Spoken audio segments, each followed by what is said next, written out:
respect from British regulars. And that being said, we have a whole lot more to see and talk about this piece in front of you today. So, well before August in 1775, I'd like you all to imagine yourselves here at Fort Ticonderoga on May 10th, where on that early morning the sun rose up and over the fortification you all stand in front of or on today. Captain Ethan Allen and Benedict Arnold, who had just captured Fort Ticonderoga at 3:30, just hours prior, they began to account for what they have secured here at this post. And in particular, Benedict Arnold, who had been ordered by the Massachusetts Provincial Congress to bring artillery from Ticonderoga to Boston, began accounting for all of the artillery, the cannon, mortar, and howitzers that were here at Ticonderoga. He soon realized exactly how difficult a job that was going to be, as many of the cannon, howitzers, and mortars at Fort Ticonderoga were not mounted onto platforming or garrison or naval carriages like the one you see before you.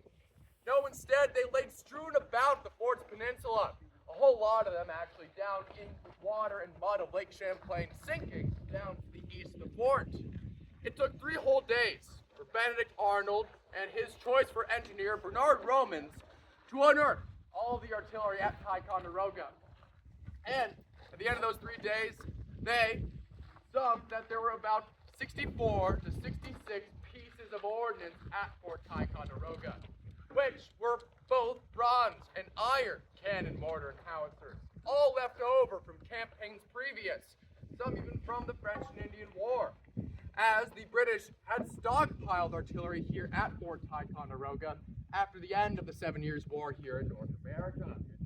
A large quantity of the artillery was actually French, but at Ticonderoga and around the world in the 18th century, regardless of the metal of the cannon, the British and the French, they both measured their cannon by the weight of the shot they fired.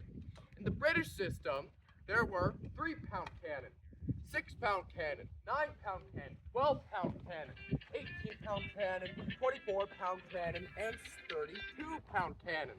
Whereas in the French system, there were 4-pound cannon, 6-pound cannon, 8-pound cannon, 12-pound cannon, 18-pound cannon, 24-pound cannon, and 36-pound cannon.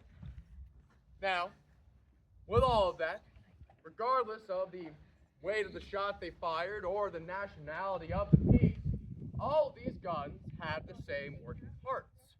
Now, when I say cannon, all I'm referring to is this heavy iron tube up here.